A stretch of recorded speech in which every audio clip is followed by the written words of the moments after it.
हमारा टॉपिक है गैल्वेनोमीटर, जो चल रहा है कल से। हमने उसकी कंस्ट्रक्शन, वर्किंग, प्रिंसिपल, सेंसिटिविटी, जो रिलेटेड टॉपिक है आपके सिलेबस में वो सारे बता दिए। अब आ जाइए, एक टॉपिक है, देखिए मोबाइल में कैमरा होता है ना, मोबाइल में कैमरा होता है, लेकिन फिर भी जब आप एक प्रोफेशनल बंदे को देखोगे उसका कैमरा ही अलग होता है। मोबाइल में बहुत सारे फंक्शंस होते हैं, उसमें कैमरा भी एक वन ऑफ द फैसिलिटी होती है, लेकिन जो प्रोफेशनल कैमरामैन होते हैं वो कैमरे से, वो मोबाइल से क्यों नहीं खींचते थे फोटो? क्योंकि वो डेडिकेटेड कैमरा लेते हैं उनके पास, क्योंकि ये इसकी बराबरी लगभग फिर भी नहीं कर पाएगा। मानते ना इस बात को? ठीक है, इसमें मल्टीटास्किंग पर्पस है, लेकिन ये dedicated to that purpose only, उसी पर्पस के लिए डेडिकेट है। तो हमारे पास galvanometer no doubt multitasking device है कि वो करंट भी मेजर कर लेता है और वोल्टेज भी मेजर कर लेता है। लेकिन आज हम एक टॉपिक पढ़ेंगे एमीटर और एक पढ़ेंगे वोल्ट मीटर।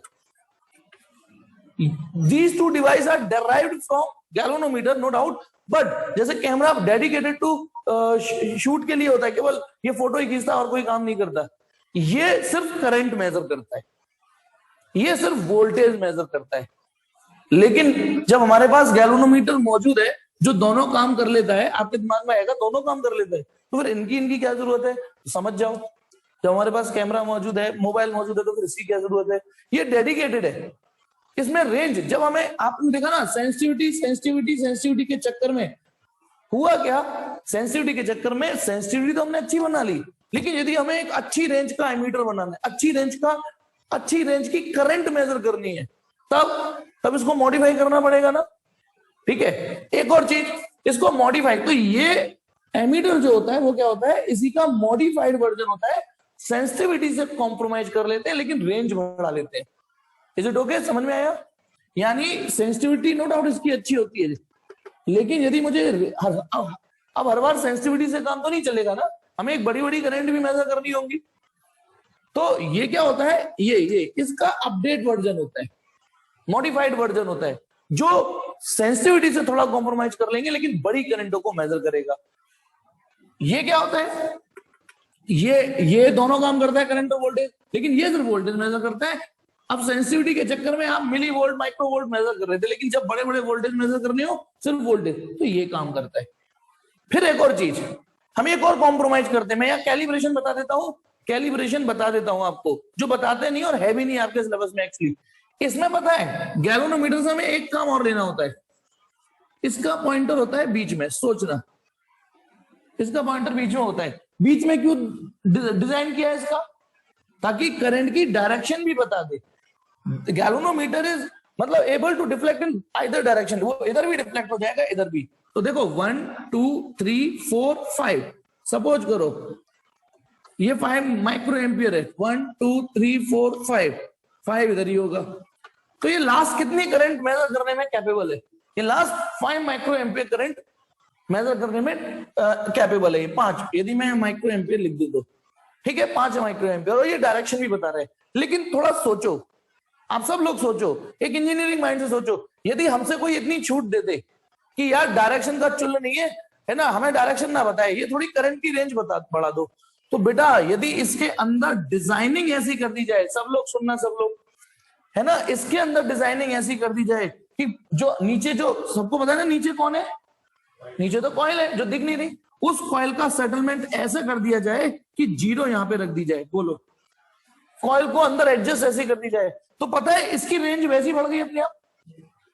0 1 2 3 4 5 6 7 8 9 10, इस पूरे, सोचो बन गई नहीं बन गई इसकी? यदि भाई, अब इसमें क्या अंतर आ गया? किस चीज में कॉम्प्रोमाइज करना पड़ा आपको? अब ये दोनों तरफ डिफ्लेक्शन नहीं दे सकता, यानी अब ये डायरेक्शन नहीं मेजर कर सकता। लेकिन एक चीज तो अच्छी हो गई, एक चीज बुरी हुई तो एक चीज अच्छी हो गई। अच्छी क्या होगी बोलो? अब ये 1 2 3 4 5 6 7 8 9 10, मतलब अपने पूरे स्केल को यूज कर लेगा ये, टक टक टक टक 10 माइक्रो एम्पियर। आपके जो समरसेबल का पैनल होता है, याद रखना, समरसेबल का पैनल, आप गौर करना, उसमें 0 यहां होती है नहीं, चाहे वो वोल्ट मीटर हो चाहे वो एमीटर हो। इससे क्या फायदा ले लेते हैं हम? क्या फायदा ले लेते हैं बताओ? इससे रेंज अपने आप बढ़ गई, हमें कुछ करना नहीं पड़ा, बस अंदर कॉइल की पोजीशन को थोड़ा सा चेंज करना पड़ा, है ना, पॉइंटर का एडजस्टमेंट थोड़ा चेंज करना पड़ा, हो गई। तो ऐसे ही बेटा हमारा एमीटर क्या चीज है, ऐसी एमीटर क्या चीज है?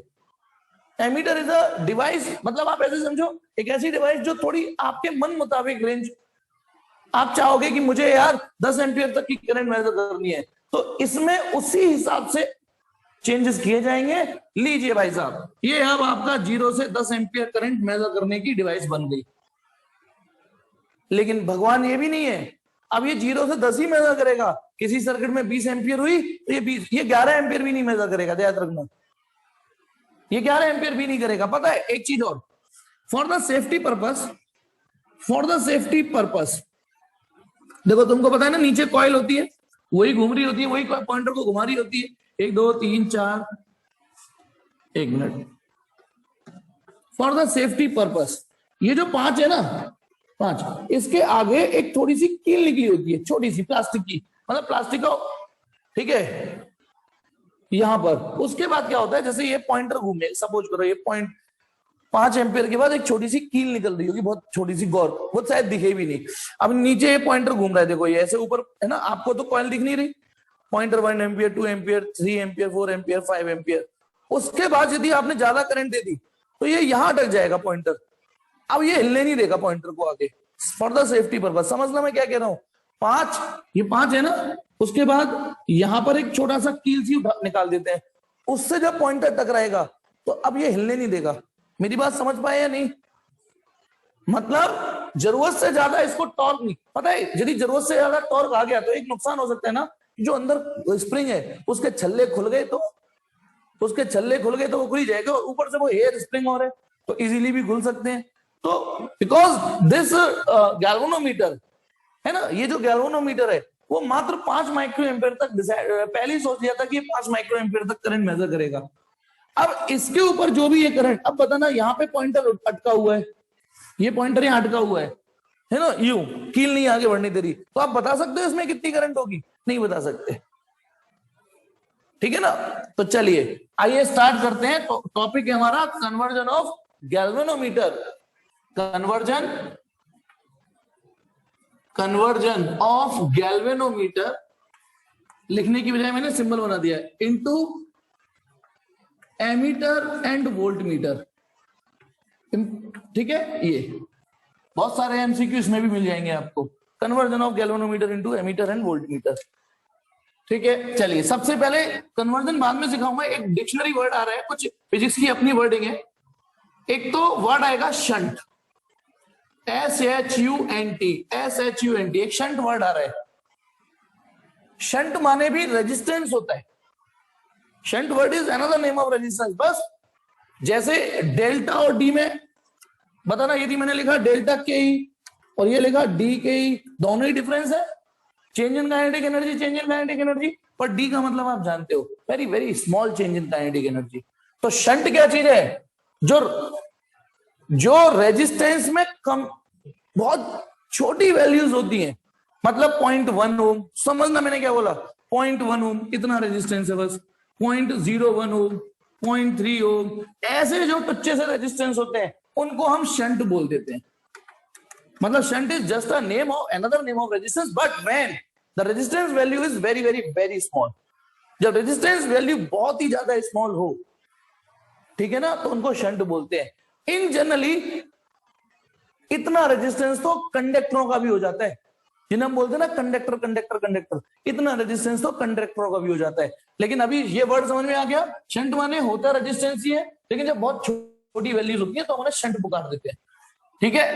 एक होता है वर्ड लोड या लोड रेजिस्टेंस, समझ गए, जस्ट उसका उल्टा, शंट का उल्टा। जब बहुत हैवी रेजिस्टेंस होते हैं, किलो ओम्स में रेजिस्टेंस होने लग जाए, तो उन रेजिस्टेंसों को हम लोड रेजिस्टेंस बोलते हैं। लोड माने वजन, भारी भरकम रेजिस्टेंस, वजन से भारी नहीं, उनकी रेजिस्टेंस वैल्यू से हाई, ठीक है। तो ये दो वर्डिंग समझ में आ गई, शंट माने स्मॉल रेजिस्टेंस। अच्छा देखिए, एक्चुअली एक और चीज, ये रेजिस्टेंस है, मान लो 10 ओम, ये रही करंट, बैटरी करंट यूज आएगी, सबको पता है। इसके पैरेलल में यदि मैं एक और रेजिस्टेंस लगा दूं, ठीक है, तो आपको मैंने एक फिजिक्स पढ़ाई हुई है सेकंड यूनिट में, जब दो रेजिस्टेंस पैरेलल में होते हैं तो करंट जब यहां आती है, तो यदि ये दोनों रेजिस्टेंस बराबर होंगे तो करंट बराबर डिवाइड हो जाएगी। लेकिन मैंने एक बात बताई है, यदि कम ज्यादा होंगे तो रेजिस्टेंस हमेशा लो रेजिस्टेंस पाथ को प्रीफर करती है, लो रेजिस्टेंस पाथ को। यदि ये ऊपर का रेजिस्टेंस 2 ओम है तो पता है अब ये करंट इक्वली डिवाइड नहीं होगी। यदि यहां करंट आई करंट जा रही है तो वहां 5i करंट जाएगी, 5i। इतनी भी बुद्धि लगाइए, मतलब इससे 5 गुना करंट जाएगी उसमें। यानी यदि टोटल 6i करंट जा रही है, यदि टोटल 6i करंट जा रही है, अब देखो मेरी, आप भी इन चीजों को सीखिए कि मैंने पहले से ही आई करंट नहीं मानी। मुझे ये पता था कि ये इससे 5 गुना रेजिस्टेंस है तो 5 गुना कम करंट जाएगी इसमें, तो आई और 5i, तो टोटल मिला के आप 6i करंट मान लेना, फिर सॉल्यूशन इजी हो जाएगा। चलिए, ये ध्यान है ना कि करंट जितना रेजिस्टेंस लो होगा उतनी करंट ज्यादा जाएगी। यदि मैं यहां पर शंट लगा दूं तो ये मानना मोस्टली करंट इसमें से चली जाएगी। जैसे 6i है ना ये, या केवल आई मान लू, मान लो टोटल करंट को आई मान लू, तो 90 मोर देन 90% इसमें से चली जाएगी, थोड़ी बहुत इसी के लिए बचती है बस। क्योंकि शंट का मतलब क्या है, बहुत ऐसा रेजिस्टेंस जिसकी वैल्यू ही बहुत ना के बराबर है। चलिए, ये दो वर्डिंग हो गई। एक वर्ड और आएगा आपके लिए, एक आएगा जी। गैल्वेनोमीटर की जो कॉइल का रेजिस्टेंस, जिसे कल मैंने आर माना था, आज मैं जी मानूंगा। मतलब गैल्वेनोमीटर की, क्योंकि अभी एक रेजिस्टेंस अलग से जोड़ूंगा ना, उसका नाम आर बोलना पड़ेगा मुझे, तो इसलिए गैल्वेनोमीटर जी। एक वर्ड क्या लिया मैंने, जी। जी वर्ड किसके लिए इस्तेमाल करूंगा, रेजिस्टेंस ऑफ गैल्वेनोमीटर। और गैल्वेनोमीटर का रेजिस्टेंस क्या, वो कॉइल का ही रेजिस्टेंस होता है, वो कॉइल का ही रेजिस्टेंस होता है। करंट तो उसी कॉइल से जारी होती है ना, वो मैग्नेट से तो जा नहीं रही होती, मैग्नेट से, सॉफ्ट आयरन से तो जा नहीं रही होती, कॉइल से करंट जा रही होती है, तो कॉइल का ही रेजिस्टेंस। तो जी माने रेजिस्टेंस ऑफ गैल्वेनोमीटर। एक सिंबल और यूज करूंगा, आई जी। ये है फुल स्केल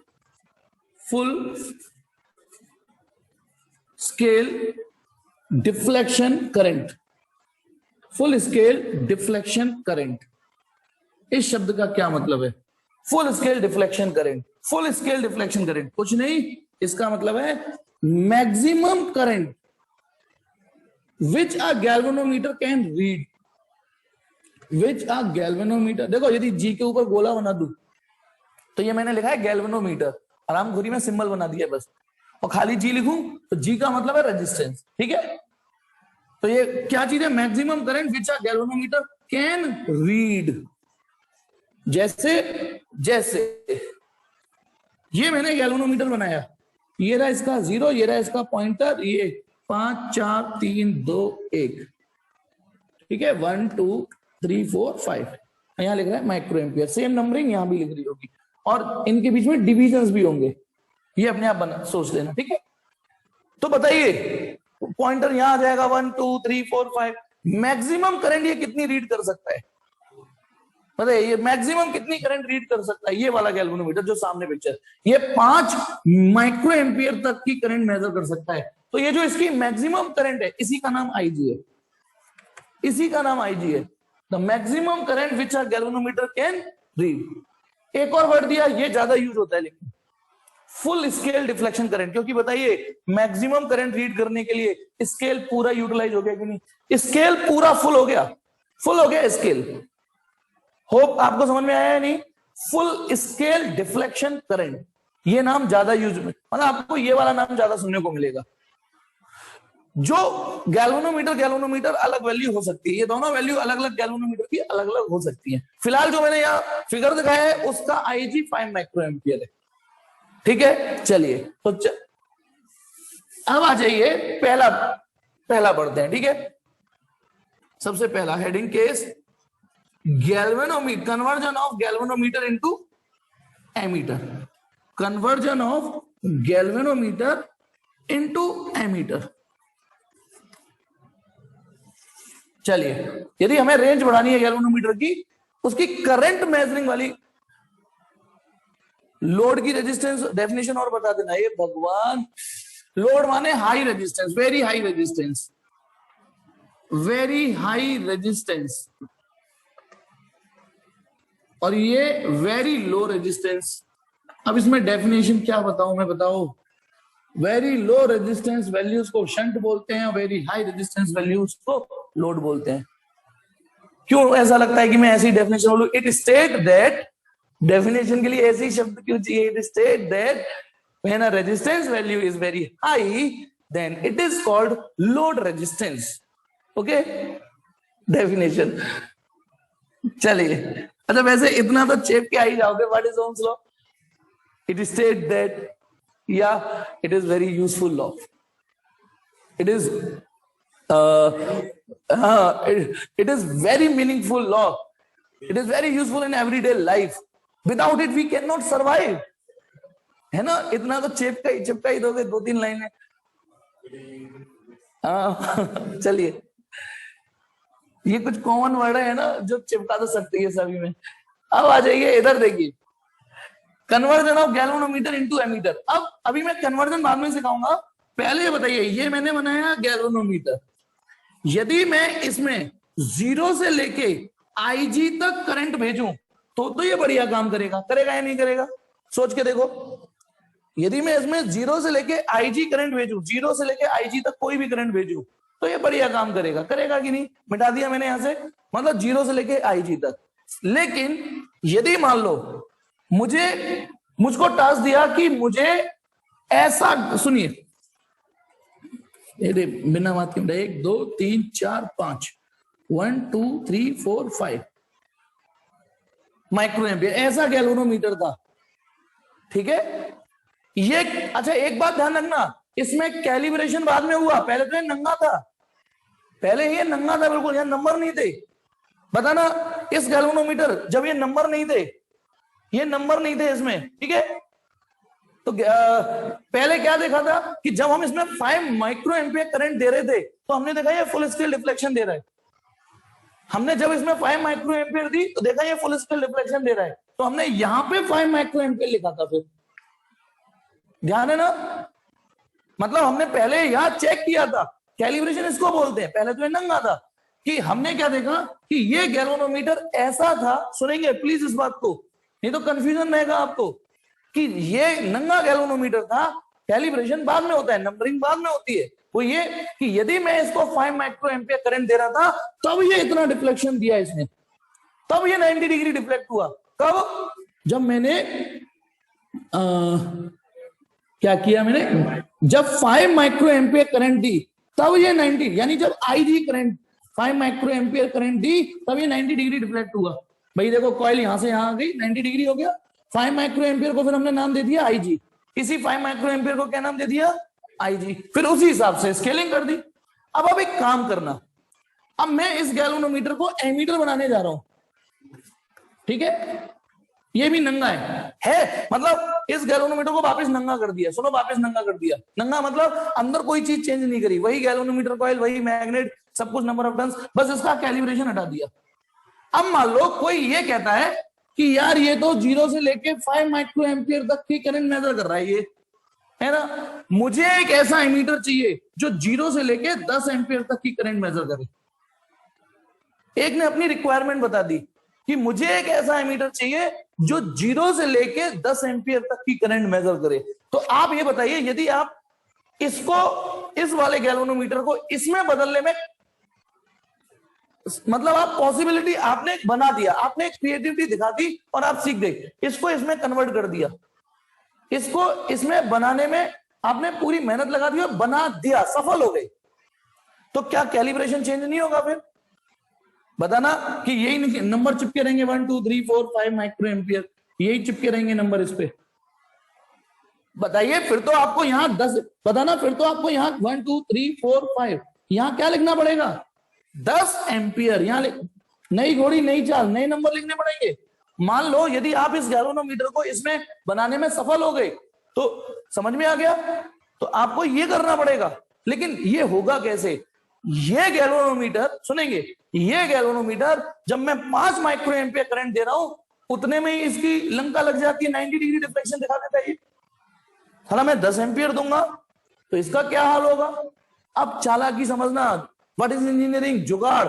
जुगाड़ जिसको समझ में आ जाएगी उसको समझ में आ जाएगा। देखिए क्या कर रहा हूं, ये गैल्वेनोमीटर ये था कि यदि मैं इसे 0 से आईजी करंट दूंगा, बढ़िया, कहीं मैंने, अच्छा उससे पहले बता देता हूं, let we have to measure the new current range is I. New current range I है, मैं एक वर्ड बोलूंगा I. What is I here? The new range. इस फिगर में वो आई कितनी है? 10 एम्पियर। इस फिगर में वो है 10 एम्पियर, ये आईजी है। मैं एक वर्ड बोलूंगा, इन दोनों गैल्वेनोमीटर में एग्जांपल के लिए बोलूं तो आईजी तो है 5 माइक्रो एम्पियर और आई है 10 एम्पियर। समझ गए? आईजी माने गैल्वेनोमीटर की रेंज, आई माने नए एमीटर की रेंज। यानी भगवान तो ये भी नहीं है, ये 10.5 एम्पियर ये भी नहीं मेजर करेगा, लेकिन 0 से 10 मेजर करवाना है। तो बता ना, यदि मैं बिना किसी चेंजेस के इसमें आई करंट भेज दूं, इसमें आई करंट भेज दूं गैल्वेनोमीटर में, तो ये काम तो नहीं कर पाएगा ना, नहीं कर पाएगा। तो अब आ जाइए क्या जुगाड़ लगाएंगे। देखिए, यदि मैं गैल्वेनोमीटर के पैरेलल में, पहले इसको नंगा कर दो, लेकिन दिमाग में रखना इसकी full scale deflection 5 micro ampere थी, 5 माइक्रो एम्पियर पे ये फुल हो जाता था। तो यदि इस गैल्वेनोमीटर के पैरेलल में एक सोची समझी कैलकुलेशन के तहत शंट लगा दूं, वो कैलकुलेशन मैं बताऊंगा कितनी वैल्यू का शंट लगाना है। किसी गैल्वेनोमीटर के पैरेलल में, किसी गैल्वेनोमीटर के पैरेलल में एक सोची समझी कैलकुलेशन के तहत शंट लगा दूं, और वो ऐसी कैलकुलेशन जैसे मैं यहां आई दूं करंट, अभी आई करंट यहां आई है बेटा, यहां कौन सी वाली आई? आई माने द रेंज ऑफ एमीटर, जो नया रेंज आपने यानी इस एग्जांपल के हिसाब से 10। तो अब बताइए, यदि ये आई करंट यहां जाएगी, ये आई करंट यहां जाएगी, फिर यहां पे आके डिवाइड होगी। अब क्योंकि शंट लगा रखा है तो आप जानते हो ना, मोस्ट ऑफ द करंट ऊपर निकल जाएगी, इसमें केवल। तो ये कैलकुलेटिव वैल्यू ऐसी होनी चाहिए कि जब ये वाली करंट यहां आए, जब ये वाली करंट, ये वाली, जब ये वाली करंट यहां आए, तो इसमें सिर्फ आई जी जाए। कितनी जाए? आई जी, और बाकी बची हुई आई माइनस आई जी ऊपर से बाईपास हो जाए शंट के थ्रू। अब आप बुद्धि लगाना, जिसने बुद्धि एक बार लगा ली, बताना मैं यहां कितना दे रहा हूं? 10 एम्पियर है ना, आई यानी, लेकिन गैल्वेनोमीटर में कितनी जाएगी? आई जी, क्योंकि शंटी मैंने ऐसा लगा दिया। अच्छा, जो मैं एग्जाम्पल दे रखा है उसमें बोलेंगे नंबर। मैंने यहां पर 10 दी, लेकिन गैल्वेनोमीटर में कितनी जाएगी? 5 माइक्रो एम्पियर। वो फुल स्केल दिखा देगा, लेकिन आप बुद्धि लगाइए, वो तो नंगा है ना, वो तो नंगा है 5 माइक्रो एम्पियर। तो अब कितने लोग आगे की इंजीनियरिंग समझ गए क्या चालाकी चल देंगे। अब देखो, ये नंगा था, बिल्कुल नंगा था गैल्वेनोमीटर, पर हमें ये पता था इसका full scale deflection 5 micro ampere पे होता था। ठीक है, 5 माइक्रो, इसमें आई गई, फिर यहां पे डिवाइड हो गई, इसमें हमने इस तरीके की शंट वैल्यू लगाई कि यदि यहां 10 जाए तो यहां 5 ही जाए, ना कम ना ज्यादा। तो पता ना, जब इसमें 5 माइक्रो एम्पियर जाएगी तो ये भाई साहब तो पूरा हिल जाएंगे। तो हम पता है क्या करेंगे, यहां पर 10 एम्पियर का स्टिकर लगा देंगे। समझे या नहीं समझे, यही बुद्धि लगाओ बस, यहां पे यही सोचना है बस। ये गैल्वेनोमीटर खुद कैलिब्रेट होके आया था, ये गैल्वेनोमीटर खुद कैलिब्रेट होके आया था, हमने उसके कैलिब्रेशन धो दिए, नई घोड़ी नई चाल। आपको गैल्वेनोमीटर के पैरेलल में शंट लगा दिया। अब जब मैं इसमें 10 एम्पियर करंट दे रहा हूं, तो क्योंकि अब इसमें 10 देता तो सीधे वो गैल्वेनोमीटर में घुस रही थी, जब मैं इसमें 10 दे रहा था, लेकिन मैंने एक शंट रेजिस्टेंस लगा दिया। इसकी वैल्यू भी कैलकुलेट करूंगा अभी कितनी। तो अब ये शंट वैल्यू ऐसी होनी चाहिए कि जब करंट यहां है तो इसमें सिर्फ आईजी जाए, बची हुई ऊपर से बाईपास हो जाए। तो बताइए गैल्वेनोमीटर में कितनी करंट जाएगी? आईजी। गैल्वेनोमीटर फुल डिफ्लेक्शन हो गया। तो लेकिन आप इस डिफ्लेक्शन में चालाकी चल सकते हो ना। ये मुझे पता है, इंजीनियर को पता है कि ये 5 माइक्रो एम्पियर थी, लेकिन जब यूजर के लिए भेजा जाएगा तो यहां 10 एम्पियर लिख के भेज सकते हैं नहीं? सोच के बताइए। यानी जो गैल्वेनोमीटर पहले 5 माइक्रो एम्पियर पे फुल स्केल डिफ्लेक्शन दे रहा था, वो गैल्वेनोमीटर अब 10 एम्पियर करंट ठूसोगे तब फुल स्केल डिफ्लेक्शन दे पाएगा। सुनिए बस यही चालाकी, जो गैल्वेनोमीटर पहले 5 माइक्रो एम्पियर करंट देते थे तब जाके फुली डिफ्लेक्ट होता था, 90 डिग्री डिफ्लेक्ट होता था। अब हमने उसकी क्या कर दिए, हालात कैसे कर दिए कि अब तुम 10 एम्पियर दोगे तब इसमें आईजी जाएगी। और कहीं तुमने इसमें आईजी दे दी तो और डिवाइड, इसमें तो कुछ जा ही नहीं पाएगा। तो बोलो ये बात समझ में आई या नहीं आई? ये बात समझ में आई कि नहीं आई? ये जुगाड़बाजी कि अब यदि तुम यहां आई दोगे तब उसमें आईजी जाएगी, उसमें आईजी जाएगी, वो पूरा हिल जाएगा, पर कैलिब्रेशन नहीं कर दो आप, बस नई घोड़ी नई चाल। जैसे वो होता है ना मंगल बाजार के कपड़ों पे खुरच के एमआरपी पे नए स्टिकर लगा देते हैं, तो बस इन्हें खुरच के, अच्छा एक मिनट ऐसे समझो, ये 5 4 3 2 1 इन सभी पर स्टिकर लगा दो नए वाले, और एक इस पर, वो स्टिकर लगाने के बाद ये दिख रहा है, मतलब यदि मैं ये 10 का स्टिकर उछालूंगा तो अंदर क्या दिखेगा? हाँ, यदि मैं इस 10 का स्टिकर उछालूंगा तो अंदर दिखेगा 5 इसको उछालूंगा तो क्या दिखेगा? Micro ampere. ये जुगाड़बाजी है बस। हाँ, लेकिन ये फिर परमानेंट फिक्स हो जाएगा ये, हाँ ये परमानेंट फिक्स हो जाएगा। अब ये गैल्वेनोमीटर सेट है, अब ये 0 से 10 एम्पियर। और मजे की बात, ये जो जुगाड़ है ना, यदि आप यहां 10 भेजोगे, अरे नहीं जाएगा भाई। मैं क्यों यार बताए बताए क्वेश्चनों को फिर रिपीट करते हो? मैं बार बार बोल रहा हूं, ये भगवान नहीं है, ये भगवान नहीं है। ऐसे तो कभी फिर हम नहीं गिले 10 तक की तो मैं ऐसा करता है, हम नहीं गिले, बेकार है क्या है इसमें? मुझे ऐसा दो जो 20 एम्पियर तक हो, फिर मैं 20 एम्पियर तक बनाता हूँ, हम नहीं गिले 20 तक ही तो मैं ऐसा करता है। तो कहानी तो तुम कभी खत्म होनी नहीं दोगे, जब मैं पहले ही बोल चुका हूं कि भगवान नहीं है। लेकिन एटलीस्ट रेंज बढ़ गई, जिसको इस रेंज की करंट मेजर करनी होगी उसके लिए तो ये भगवान ही हो गया ना, जिसको इस रेंज की करंट मेजर करनी है तो उसका काम तो बन गया ना। ये 0 एम्पियर से 10 एम्पियर तक की करंट मेजर करने लायक बना दिया। बस हमने क्या लगाया? पैरेलल में एक शंट, बस इतनी बात। महबूबा के प्यार में मर गया पीटर, महबूबा के प्यार में मर गया पीटर, और गैल्वेनोमीटर में लगाया शंट तो बन गया एमीटर। वाह वाह वाह वाह, थोड़ी घटिया थी लेकिन याद रखना। हाँ बेटा, इसकी भी रेंज बढ़ा सकते हैं तू मेरे पीछे पड़ा है दो के बेटा, इसकी भी रेंज।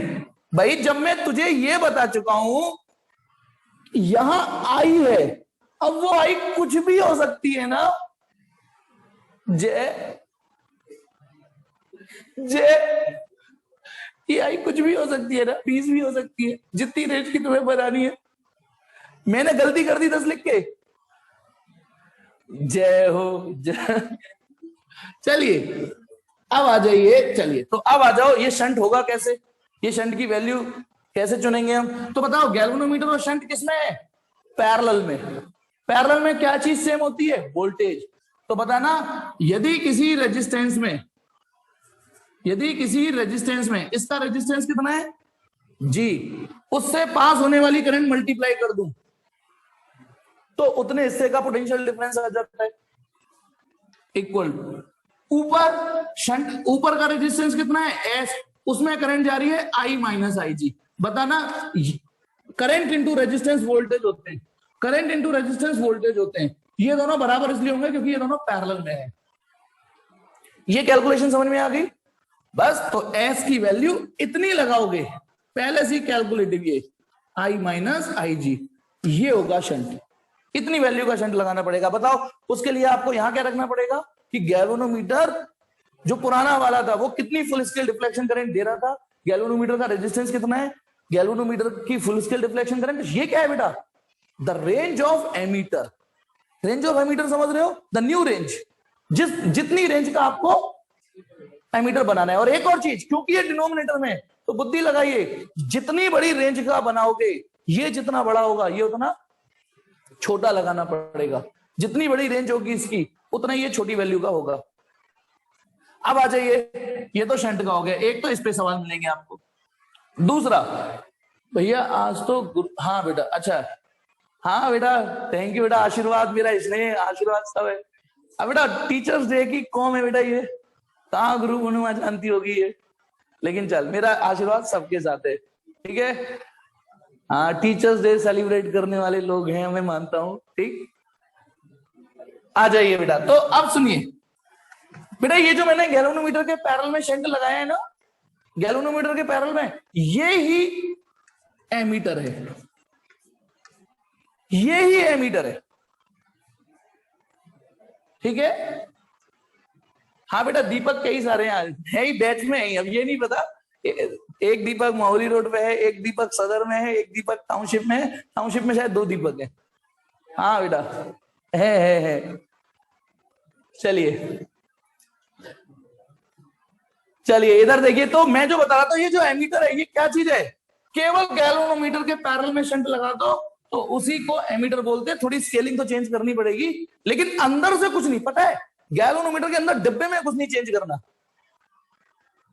हाँ, मेरे बैच में बहुत उजाला है, पुनीत कह रहा है, सही कह रहा है, बहुत उजाला है। देखो पता है, ये जो हमारे बड़े बुजुर्ग कहते हैं कि हम तो स्ट्रीट लाइट में पढ़ते थे, यानी स्ट्रीट लाइट में पढ़ते थे हम तो, जब हमारे जमाने में लाइट नहीं, हम तो स्ट्रीट लाइट नीचे पढ़ते थे।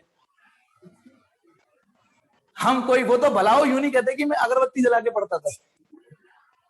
और एक और सॉलिड देखिए, देखिए एक और चीज देखिए, यानी जब मेरे घर में लाइट चली जाती थी ना, तो मैं अपने दोस्त को बुला के पढ़ता था, क्योंकि दोस्त का नाम था प्रकाश, दोस्त का नाम था प्रकाश।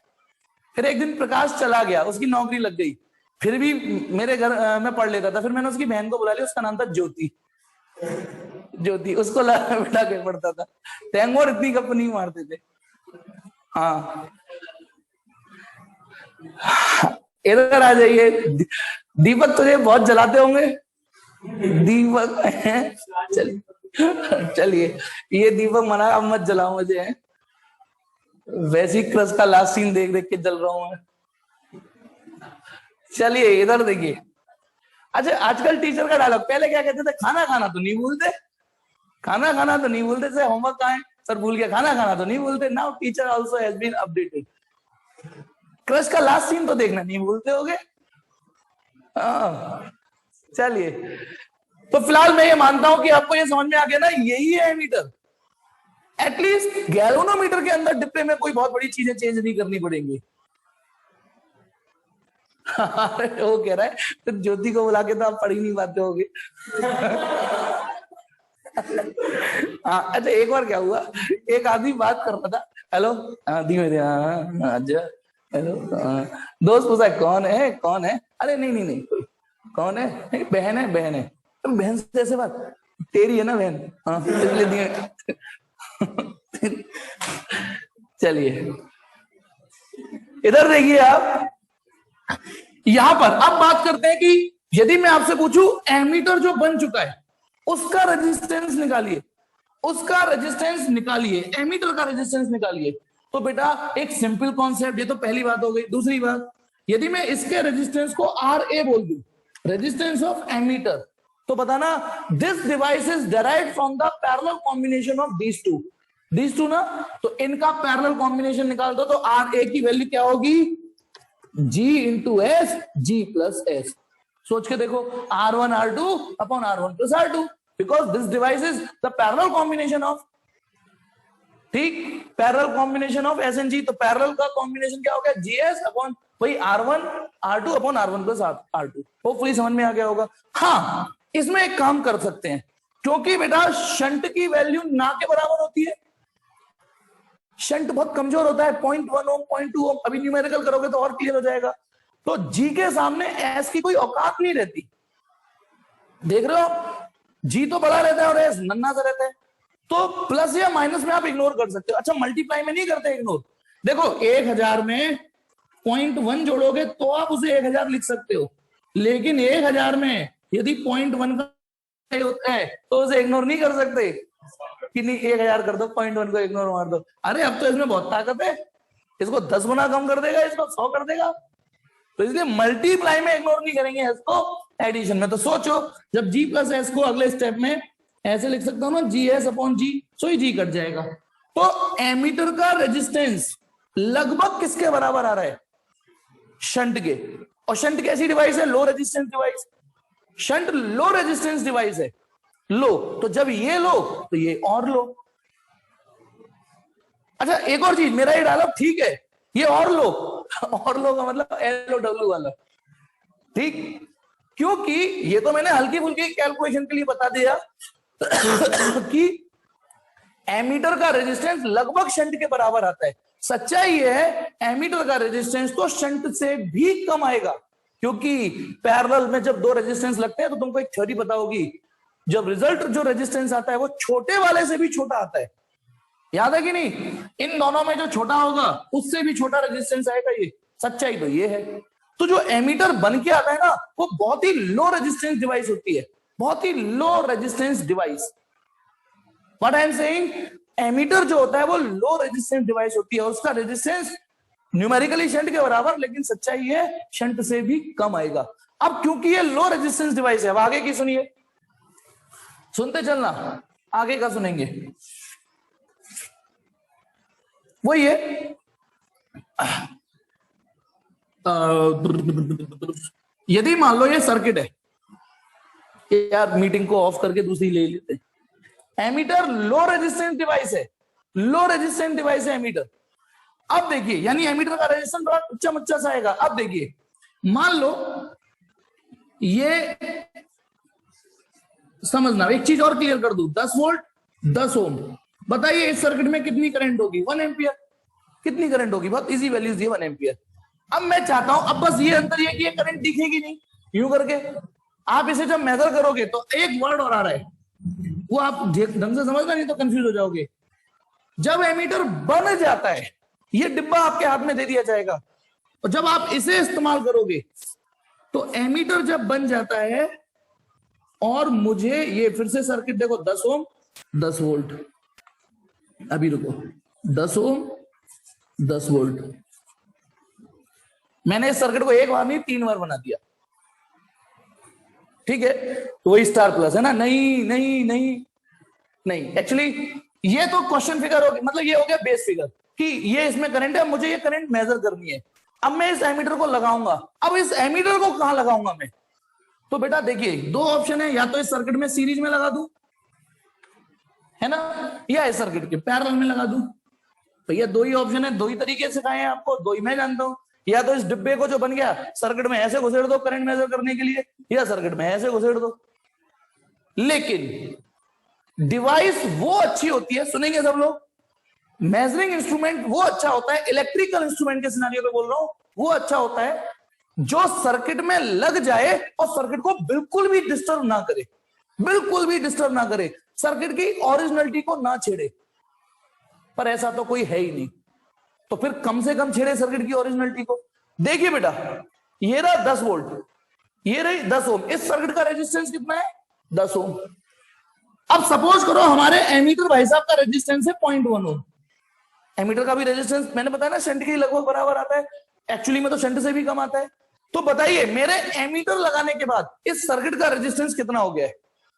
एमीटर लगाने के बाद सर्किट का रेजिस्टेंस 10 ओम हुआ करता था, ठीक है? सर्किट का रेजिस्टेंस 10 ओम हुआ करता था, लेकिन अब कितना हो गया? जल्दी बताओ, आपके सामने जो पूछ रहा हूं निकुंज उसका जवाब दो। बताइए, सर्किट का रेजिस्टेंस 10 ओम हुआ करता था, लेकिन एमीटर लगाने के बाद 10.1 ओम हो गया, नया रेजिस्टेंस सर्किट का। सर्किट डिस्टर्ब तो हुआ, लेकिन इतना नहीं हुआ जिसपे हम शोक मनाए। पहले सर्किट का रेजिस्टेंस 10 ओम था, अब सर्किट का रेजिस्टेंस बहुत ही मामूली सा डिस्टर्ब हुआ। क्लियर है? अब बताइए, सर्किट का रेजिस्टेंस 10 ओम था, लेकिन अब सर्किट का रेजिस्टेंस कितना हो जाएगा? अब तो सर्किट का रेजिस्टेंस 0.1 से भी कम गिर जाएगा। तो सर्किट की ओरिजिनलिटी डिस्टर्ब हो गई, नहीं हो गई? भाई इंस्ट्रूमेंट का काम यह है कि तू वहां जा और अपना काम कर गया, ये थोड़ी नहीं कि तू जहां जा रहा है वहां रायता भी गिर गया, वहां रायता फैला गया। तो सुनिए, एमीटर बन चुका है, एमीटर बनने के बाद जब आप इसे सर्किट में इस्तेमाल करोगे तो एक तरीका ये रहा, एक तरीका ये रहा। इस तरीके का इस्तेमाल करके सर्किट की ओरिजिनलिटी चेंज हुई, लेकिन बहुत ही ना के बराबर, जिसे नेग्लेक्ट किया जा सकता है। लेकिन यहां तो सर्किट का ओरिजिनल रेजिस्टेंस 10 ओम था, यहां तो सर्किट की ओरिजिनल रेजिस्टेंस कुछ और, वो जो नया रेजिस्टेंस होगा वो कुछ और हो जाएगा। जो करंट इसमें से 10 ओम से जा रही थी बेटा, 10 ओम से जा रही थी, ओरिजिनलिटी में है नहीं। मान लो ये बल्ब था, मान लो बल्ब था, बल्ब जल रहा होगा रांडे से, यदि तुमने एमीटर ऐसे लगा दिया तो साला ये सारी करंट तो ऊपर से पहुंच जाएगी, तो बल्ब की रोशनी तो बिना बात के कम हो जाएगी। तो आप तो सर्किट को डिस्टर्ब कर रहे हो ना, कर रहे हो कि नहीं कर रहे हो? तो इसीलिए एमीटर ऐसे लगाया जाता है, ऐसे मतलब सीरीज में। अब कुछ लोग कंफ्यूज हो गए, एक गाना है ना, एक चतुर नार करके श्रृंगार, है ना। एक गौड़ा बोलो कि चतुर बोलो, गौड़ा बोलो चतुर बोलो से हरा देता है। उस गाने को सुनना, किशोर कुमार का गाना है ना, वो कंफ्यूज कर देता है। अभी गौड़ा बोलो चतुर बोलो, घोड़ा एक चीज पे टिकना। अरे उसमें मैंने डांस किया है, मैं कभी दिखाऊंगा, वीडियो मिल गई तो, ठीक है, पुराना। हाँ मन्ना डे था, मन्ना डे, हाँ मन्ना डे, ठीक। हाँ वो हसत जात हम फसत जात। तो सुनिए, अब कई लोग फंस क्या गए, कई लोग फंस क्या गए। अभी तो कह रहे थे सर पैरेलल में, अब कह रहे हो सीरीज में। गोरा बोलो या चतुर बोलो, कभी कह रहे हो पैरेलल में, अब कह रहे हो सीरीज में। देखो सर आप ही ने कहा था शंट पैरेलल में लगा लो, अब कह रहे हो सर सीरीज में लगा लो। क्या हो गया सर आपको? सेकंड अगली इंस्टॉलमेंट पास में तो नहीं आने वाली? हाँ आने तो वाली है। एक्चुअली ऐसा कोई कंफ्यूजन नहीं है। जब हम गैल्वेनोमीटर से एमीटर बना रहे थे तो गैल्वेनोमीटर के पैरेलल में शंट लगेगा, और ये एमीटर बन के तैयार हुआ, ये हुआ एमीटर बन के। अरे जब बेसन के बजाय पकौड़े पकौड़े बनाते तो पकौड़े बनने की विधि अलग होती है, लेकिन परोसने की विधि तो अलग होती है।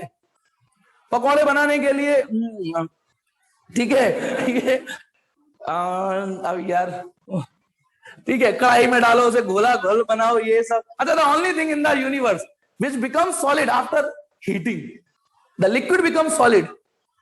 सोचो, सोचने वाली बात है, the liquid becomes solid after heating.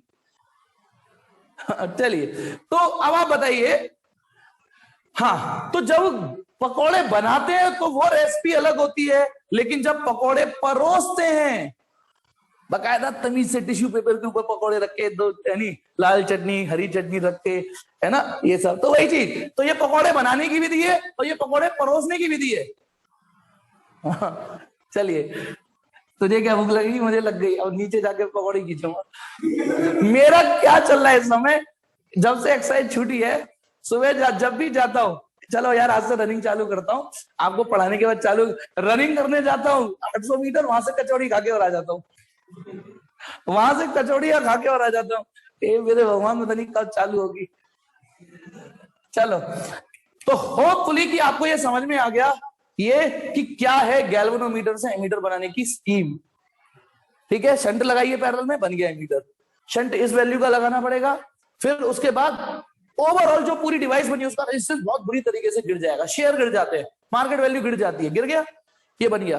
उसके बाद जब आप इसे उपयोग में लाओगे, उपयोग में प्रयोग में लाओगे, तब उसको, ठीक है, ये तब उसको आप क्या कहते हैं सीरीज में लगाओगे। That's why ammeter is used in series. शब्द कंफ्यूज मत करना, ammeter is used in series. अच्छा, अभी मैंने आपको एक बात बताया था, डिवाइस वो अच्छी जो सर्किट में लगे तो सर्किट की ओरिजिनलिटी चेंज ना करे, सर्किट की ओरिजिनलिटी ना चेंज करे, यही तो बताया। लेकिन ये भी थोड़ी बहुत तो कर गया। तो बताइए क्वेश्चन, आइडियल एमीटर का रेजिस्टेंस कितना होना चाहिए? एक क्वेश्चन है, आइडियल एमीटर का रेजिस्टेंस कितना होना चाहिए? आइडियल होते नहीं है, लेकिन सोच तो सकते हो ना, सोच के बताइए। जी हाँ, 0।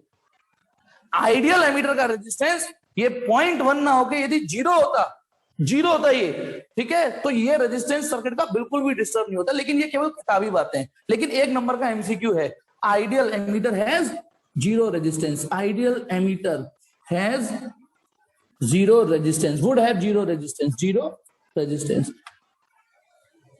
ठीक है, चलिए इसका स्क्रीनशॉट लीजिए जल्दी से, फिर अगला टॉपिक लेता हूं फटाफट। एक डाउट है बेकार सा, पूछ ले बेटा, पूछ, जल्दी पूछ, टाइप कर बेटा। वो वाला गेट अब रिफ्लेक्शन आ रहा है, गेट बंद कर दे।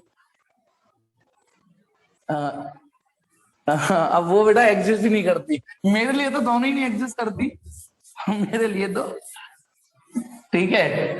अब आ जाइए, ये तो था conversion of galvanometer into ammeter. अब जस्ट इसका उल्टा करते चलो, अगली हेडिंग है कन्वर्जन ऑफ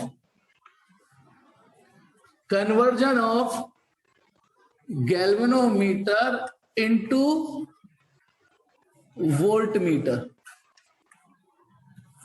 ठीक है, देखिए अब क्या करना है, देखो सब कुछ उसका उल्टा है। गैल्वेनोमीटर के पैरेलल में शंट लगाया था हमने पहले, डायलॉग क्या बोला था मैंने, महबूबा के प्यार में मर गया पीटर, और गैल्वेनोमीटर में लगाया शंट तो बन गया एमीटर। वैसे ये ऐसे नहीं थी, मैंने तो कुछ और सुना था, कि मैंने जो सुना था ये था महबूबा के प्यार में मर गया पीटर और हीरो होंडा स्प्लेंडर 80 किलोमीटर पर लीटर। ठीक है, वो मैंने अपने फिजिक्स से थोड़ा अपडेट कर दिया। अब ये रहा गैल्वेनोमीटर, इसके पैरेलल में शंट लगाया था हमने, ठीक है। अब की बार इसके सीरीज में रेजिस्टेंस लगाएंगे और ये रेजिस्टेंस भी कैलकुलेटिव होगा, आपके अंदाजे से नहीं लगेगा। और अब जब इसमें आईजी जाएगी, आईजी, ठीक है, ऐसे करके आईजी, दिस इज, ये जो कॉम्बिनेशन है ये वोल्ट मीटर होता है, ये होता है वोल्ट मीटर। मतलब गैल्वेनोमीटर के सीरीज में, देखो दोनों चीज उल्टी कर दो, उसमें गैल्वेनोमीटर के पैरेलल में लगा था, इसके गैल्वेनोमीटर के सीरीज में लगेगा। उसमें जो पैरेलल में लगा था वो बहुत लो रेजिस्टेंस था, इसके सीरीज में जो लगेगा ये लोड रेजिस्टेंस है। क्योंकि मुझे इस रेजिस्टेंस का नाम आर देना था, इसलिए मैंने इसके रेजिस्टेंस का नाम जी दे दिया है। तो गैल्वेनोमीटर के सीरीज में रेजिस्टेंस जब लग जाता है, हालांकि फिर से ध्यान रखना कैलिब्रेशन चेंज करने पड़ेंगे, ये जो नया बनेगा ये वोल्टमीटर है। और अब सुनिए, मान लो, अच्छा उससे पहले ये कि मानो आपको V वोल्ट की रेंज का वोल्ट मीटर बनाना है, V। पिछली बार आपको I रेंज का एमीटर बनाना था, अब आपको V वोल्ट की रेंज का। तो बताना IG यूं करके जा रही है, यहां से लेके यहां तक को वोल्ट मीटर बोला है, और अब ये V वोल्ट की रेंज का वोल्ट मीटर बन चुका है, V वोल्ट की। तो V वोल्ट जो मैं यहां दिखा रहा हूं वो एक्चुअल में यहां से यहां तक है, समझ गए। तो बताइए इस V की ओम्स लॉ से कैलकुलेशन करें तो current into resistance equal to V, समझ में आया। करंट जो गई किससे गई, इन दोनों के कॉम्बिनेशन से, G plus R equal to V। तो यहां से G प्लस आर कितना आ जाएगा, V upon I G. R कितना आ जाएगा, V upon I G minus G. ये है आर का फॉर्मूला। पिछली बार एस के फॉर्मूले पे बॉक्स मारा था, इतनी। बताइए आर क्या कौन डिसाइड करेगा, आईजी और जी तो चलो गैल्वेनोमीटर की वैल्यूज हुई, ये डिसाइड करेगा कि कितना रेजिस्टेंस लगना चाहिए। ये कौन है, ये कौन है, वोल्ट मीटर की रेंज, जो वोल्ट मीटर है उसकी रेंज। ये 0 से V वोल्ट मेजर करेगा बेटा, 0 से V, भगवान ये भी नहीं है, ये 0 से V वोल्ट मेजर करेगा। तो इतनी रेजिस्टेंस वैल्यू जब आप लोगे, इतनी रेजिस्टेंस वैल्यू, तो इतने वोल्ट का वोल्ट मीटर बन जाएगा। ये वोल्ट मीटर हुआ। अब volt meter high resistance device हो गया, वो सब चीज उल्टी चल रही है। Volt meter high resistance device हो गया, यदि मैं आपसे कहूं वोल्ट मीटर का रेजिस्टेंस बताओ तो वो G प्लस आर हो गया। एक तो ये सुभान अल्लाह, खैर ये इतना नहीं होता, 70 80 90 ओम होता है, 100 ओम, ये तो क्लोम में जाएगा। तो बताइए जो वोल्ट मीटर जो निकल के आया वो कैसा रेजिस्टेंस है, हाई रेजिस्टेंस। तो यानी ammeter is low resistance device, voltmeter is high resistance device. और जितना हाई रेजिस्टेंस होगा उतना एक्यूरेट होगा। ये मैं सेकंड यूनिट में एक सवाल करा चुका हूं, याद करो। सेकंड यूनिट में एक सवाल कराया था जिसमें वोल्ट मीटर की महिमा बताई थी मैंने। एक बार शायद 400 ओम का वोल्ट मीटर, शुरुआती पहले पेज पर ही वो सवाल, सेकंड यूनिट की जो शीट दे रखी है उसमें पहले पेज पर ही एक सवाल था। जब वोल्ट मीटर का रेजिस्टेंस कमजोर था तो वो 28 वोल्ट को 24 वोल्ट मेजर कर रहा था, लेकिन जब हमने वोल्ट मीटर का रेजिस्टेंस बढ़ा दिया तो वो काफी एक्यूरेसी से मेजर कर रहा था। ठीक है, चलिए, तो ये रहा volt meter is a high resistance device. ठीक है, अब आप खुद बताओ, अब वोल्ट मीटर बन गया, पकौड़े बन गए, अब इन्हें परोसने की बारी।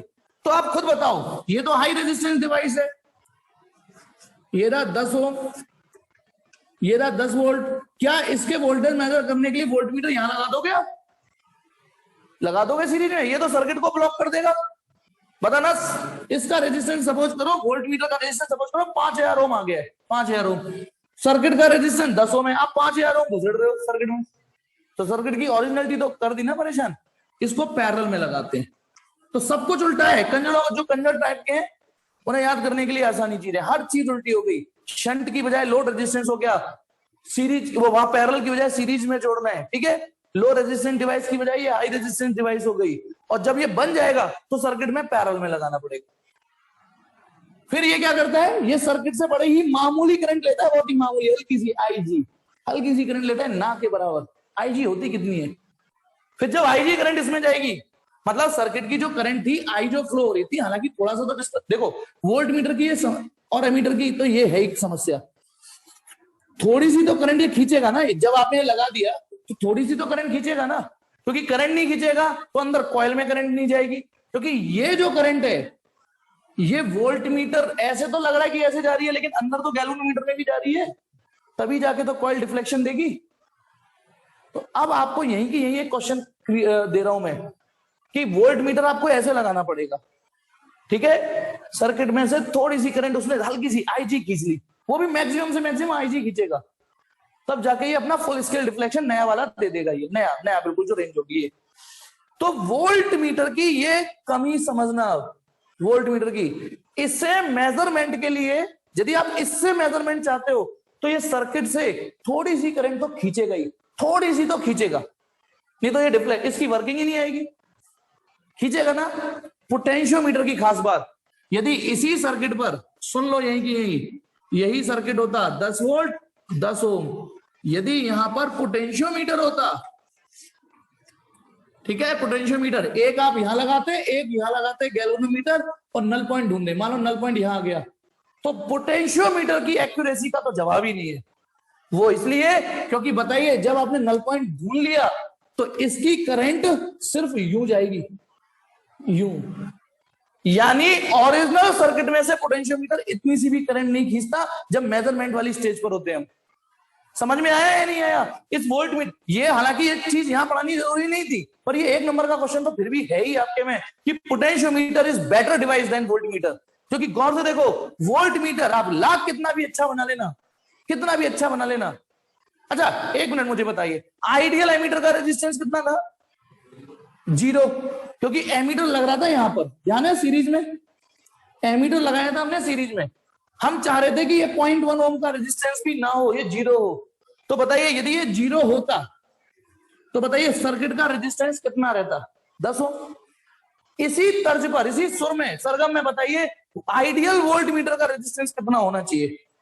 आइडियल वोल्ट मीटर का रेजिस्टेंस इनफाइनाइट होना चाहिए, इनफाइनाइट। क्योंकि सोचो यदि ये इनफाइनाइट होगा तो ये सोचो इनफाइनाइट रेजिस्टेंस है, तो भैया सारी करंट नीचे से जाएगी, फिर नहीं जाएगी ऊपर, ऊपर नहीं जाएगी, सर्किट में डिस्टर्ब नहीं होगा। लेकिन आप इसका दूसरा पहलू समझिए, आइडियल वोल्ट मीटर सिर्फ किताबी बातें क्यों है? यदि इसका रेजिस्टेंस इनफाइनाइट बना दिया तो ये करंट तो नहीं खींच पाएगा ना, इनफाइनाइट रेजिस्टेंस से करंट नहीं जाती, तो इतनी सी भी करंट नहीं जाएगी वोल्ट इसमें, और जब इसमें करंट नहीं जाएगी तो क्या समस्या पैदा होगी बताओ? इसका जो वर्किंग प्रिंसिपल है कि अंदर कॉइल पड़ी हुई है, वो करंट का वेट कर रही है, तुम मुझे करंट दो मैं तुम्हें डिफ्लेक्शन दूंगी, तो डिफ्लेक्शन आ ही नहीं सकता। तो वोल्ट मीटर केवल किताबी बात है कि आइडियल वोल्ट मीटर का रेजिस्टेंस इनफाइनाइट होना चाहिए। सोच के देखिए, यदि इनफाइनाइट रेजिस्टेंस जनरेट कर दिया तो सोचिए ये इतनी सी भी करंट नहीं खींच पाएगा सर्किट से, और जब करंट नहीं खींच पाएगा तो अंदर वोल्ट मीटर या गैल्वेनोमीटर में करंट नहीं जा पाएगी, तो वो डिफ्लेक्शन नहीं देगा। तो कौन सी डिवाइस अच्छी है एक्यूरेसी के मामले में, पोटेंशियोमीटर या वोल्ट मीटर? बताइए। पोटेंशियोमीटर की प्रिंसिपल वर्किंग पढ़ चुके हो, मैंने रिकॉल कर दी, रिवाइज करा दी। वोल्ट मीटर का आज आपने पढ़ लिया। तो पोटेंशियोमीटर इज अ, बोलो बोलो बोलो बोलो, potentiometer is much better device in case, in the, मतलब क्या बोलते हैं, in the scenario of accuracy. लेकिन आप ये भी जानते हो हर बार एक्यूरेसी मुद्दा नहीं होता। जैसे मैंने पूछा कितने बज गए, तो आप ये नहीं बताओगे 6:57 15 सेकंड 18 मिली सेकंड, तब ये तो नहीं बताओगे। इतने एक्यूरेट टाइम की जरूरत तो वहां जब रेसिंग हो रही होगी तब जरूरत पड़ती है, इतने एक्यूरेट की टाइम। अभी कितना टाइम हो गया, आप बोल दोगे 6:57, बस हो गया काम।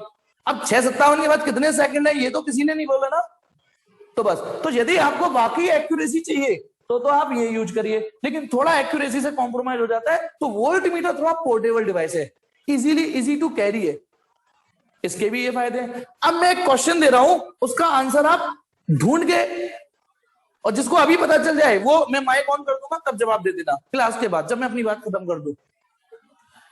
चलिए, क्वेश्चन ये है कि यदि किसी बैटरी का ईएमएफ मेजर करना हो, ईएमएफ, तो ये कभी काम में ही नहीं लाया जा सकता, बेकार है, बेकार, यूजलेस है। ठीक है, एक्यूरेसी के मामले में थोड़ा कॉम्प्रोमाइज हो जाता है, यूज कर सकते हैं, लेकिन ईएमएफ मेजर करने के लिए ये यूज ही नहीं कर सकते वोल्टमीटर। सोचना, क्लास के बाद जवाब दीजिएगा, अभी मुझे चाहिए नहीं जवाब। ईएमएफ मेजर करने के लिए आप पोटेंशियोमीटर ही यूज करोगे, क्योंकि एक एप्लीकेशन भी थी, ध्यान करो, पोटेंशियोमीटर की 2 ही एप्लीकेशन पढ़ाई है मैंने, एक टू कंपेयर द ईएमएफ और एक to calculate the internal resistance. तो ईएमएफ पोटेंशियोमीटर से ही मेजर हो सकता है, वोल्ट मीटर से कभी नहीं हो सकता। इसका जवाब मुझे बाद में दीजिएगा। तो ये ना बेटा conversion of galvanometer into ammeter into voltmeter. एक बार रिवीजन देखिए, ठीक है, गैल्वेनोमीटर से एमीटर जाने के लिए क्या किया और गैल्वेनोमीटर से वोल्ट मीटर जाने के लिए क्या किया। इसमें शंट लगाया, इसमें लोड लगाया, इसमें गैल्वेनोमीटर के पैरेलल में लगाया, इसमें गैल्वेनोमीटर के सीरीज में आर लगाया, ठीक है। फिर एक और चीज, फिर क्या था, इसमें जो शंट लगेगा उसके लिए ये फॉर्मूला निकल के आया, I माइनस आई जी।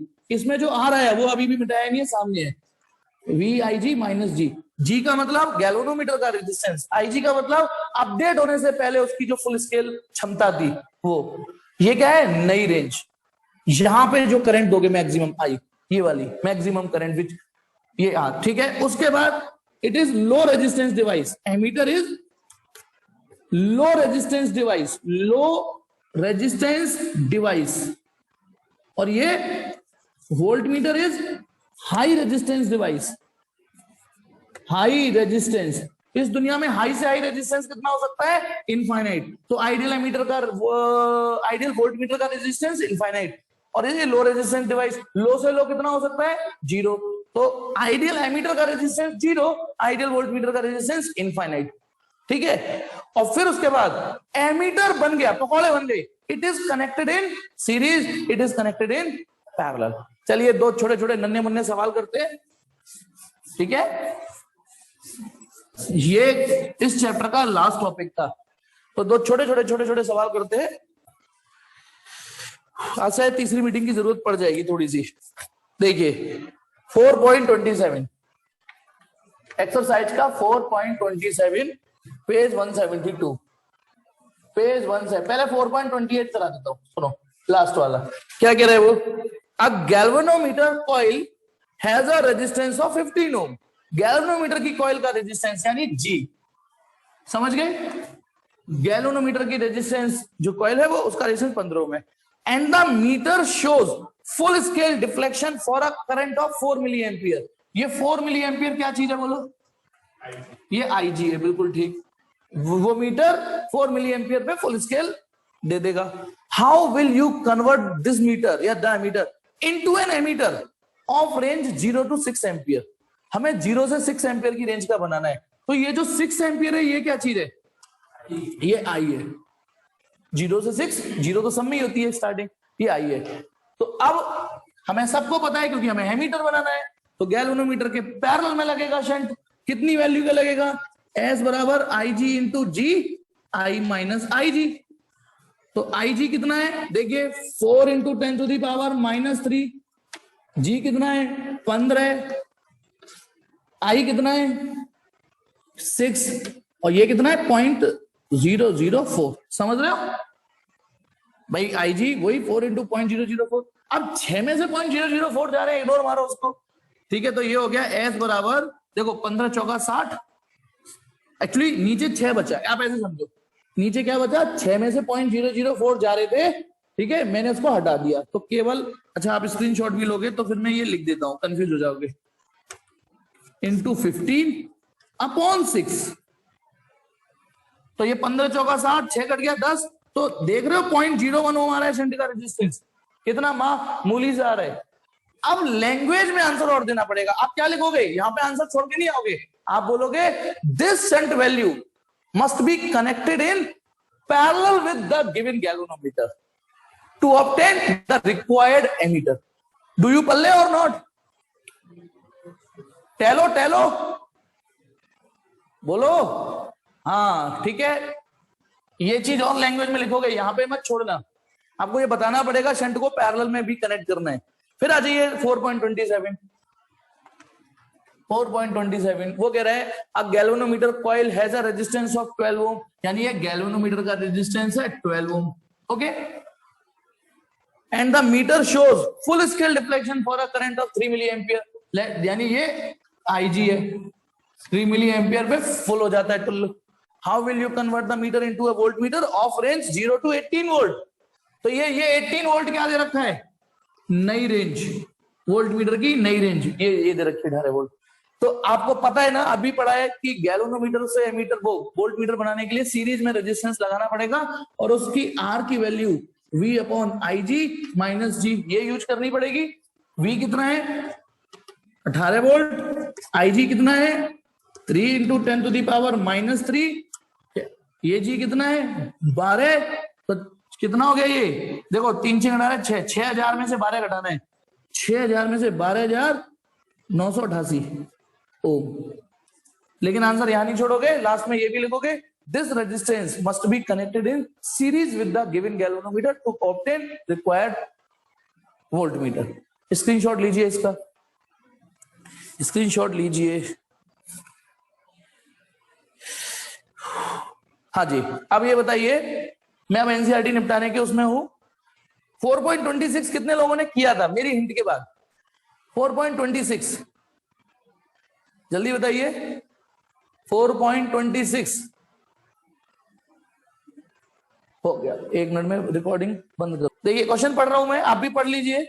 एक यूनिफॉर्म मैग्नेटिक फील्ड है 1.5 टेस्ला का, exists in a cylindrical region of radius, मतलब एक सिलेंड्रिकल रीजन है, ऐसे समझो। ये है, इसके अंदर मैग्नेटिक फील्ड है, इसके अंदर सिलेंड्रिकल रीजन है, ठीक है, इसके अंदर मैग्नेटिक फील्ड, और इसकी जो रेडियस है 10 सेंटीमीटर। आगे क्या कह रहा है? उस मैग्नेटिक फील्ड की जो डायरेक्शन है parallel to the axis of the cylinder. अच्छा, सिलेंडर की एक्सिस जानते हो, ये होती है बीचों बीच, मैग्नेटिक फील्ड ऐसे ही है पैरेलल। अच्छा, अब अंतर क्या रहा है? ऐसे दिखा रहा हूं तो आपको अच्छे से दिख रहा होगा, ऐसे दिखाऊंगा, अब ऐसे मैं बनाऊंगा तो मेरे लिए दिक्कत। तो एक सिलेंड्रिकल रीजन है, ठीक है, सिलेंड्रिकल रीजन है ऐसे, और ये उसकी एक्सिस है, ठीक है, ईस्ट वेस्ट नॉर्थ साउथ, ठीक है, समझ गए? नॉर्थ साउथ नहीं, कैसे बना हुआ है नॉर्थ साउथ, ठीक है। अब वो क्या कह रहा है कि ये जो मैग्नेटिक फील्ड है वो है ईस्ट टू वेस्ट, यानी मैग्नेटिक फील्ड की डायरेक्शन देखना, सब इधर देखना, ईस्ट टू वेस्ट है, ज्यादा नहीं बना रहा मैं, 3 लाइनें बना दी बस, बहुत है। अब और एरो मैंने क्वेश्चन के अकॉर्डिंग, ये वाले एरो, ईस्ट से वेस्ट मैग्नेटिक फील्ड है, और इस मैग्नेटिक फील्ड की वैल्यू 1.5 टेस्ला है। अब क्या कह रहे हैं वो? A wire carrying current of 7 ampere in north to south direction passes through this region. अब वायर समझ रहे हो? देखो ये रहा, ठीक है। अब मैं वायर जो है, देखिए, अच्छा सपोज करो, यदि मुझे ये फिगर दिखाना है, मैंने तो बोर्ड पे ऐसे दिखाया है, तो ईस्ट इधर मानी है, वेस्ट इधर मानना है। लेकिन यदि मैं ऐसे दिखा रहा हूं तो ईस्ट वेस्ट फिर चेंज हो गए, मेरी तरफ ईस्ट मान लो, अपनी तरफ वेस्ट मान लो, नॉर्थ साउथ ऐसे हो गए। अब कैच हो रहा है या नहीं हो रहा भाई? ये थोड़ा सा मैंने कहा ना, अपने आप को 3D में देखना पड़ेगा। यदि मैं इस फिगर को ऐसे जनरेट करता हूं, मतलब ये सपोज करो एनिमेशन दिखा रहा हूं, पूरा फिगर घुमा दिया, तो ईस्ट वेस्ट भी तो घूमेंगे, ठीक। चलिए, तो अब क्या कह रहा है? कोई वायर है, देखो ये वायर खूब बड़ा वायर है, 1 मिनट, हाँ, ऐसे करके निकल रहा है, ये समझना, खूब बड़ा वायर है, और ये इस रीजन में से गुजर रहा है, ऐसे ऐसे ऐसे स्लोली नीचे। अब बताना, वायर कितना भी बड़ा हो, लेकिन सिर्फ इतनी लेंथ ही तो उसकी मैग्नेटिक फील्ड में आई। वायर तो खूब बड़ा है, खूब बड़ा वायर है, ठीक है, और वो इस रीजन में से गुजर रहा है, तो वायर कितना भी बड़ा हो, मैंने आपको एक टॉपिक पढ़ाया था, वायर कितना भी बड़ा हो, लेकिन यदि सिर्फ उसकी इतनी ही लेंथ मैग्नेटिक फील्ड में है, तो F बराबर IL भी साइन थीटा जो आप लोगे, तो L पूरी लेंथ नहीं लोगे, सिर्फ उतनी लेंथ लोगे जितनी मैग्नेटिक फील्ड के अंदर है, सरवाइव कर रही है। तो वो कह रहा है एक वायर जिसमें 7 एम्पियर करंट है in north to south direction passes through this region, what is the magnitude and direction of the force on the wire? अब देखिए प्लीज, अब आपको पहले तो ये समझना, पहले केस में, केस पहला समझा रहा हूं मैं, वायर ऐसे है, ये नॉर्थ टू साउथ डायरेक्शन में करंट जा रही है, अब करंट ऐसे जा रही है बेटा ये, और ये करंट कितनी है, यहां लिख देता हूं 7 एम्पियर। पहले तो ये फील करो, ये एंगल कितना है, ये एंगल कितना है, फील करिए, ये बताइए, जल्दी बताइए,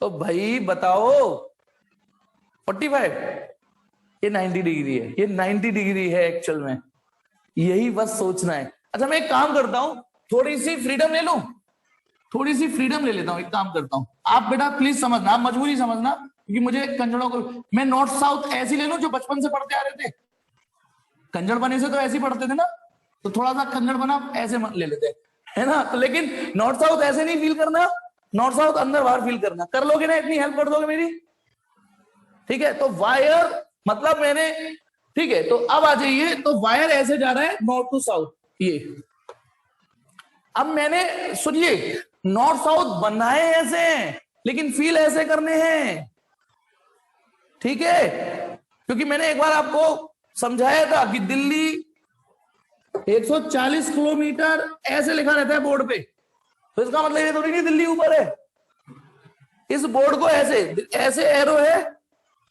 एरो ऐसे पढ़ना होता है, तो बस इस नॉर्थ को अंदर फील करना है, तो बेटा मैं सवाल समझा पाऊंगा, ठीक है।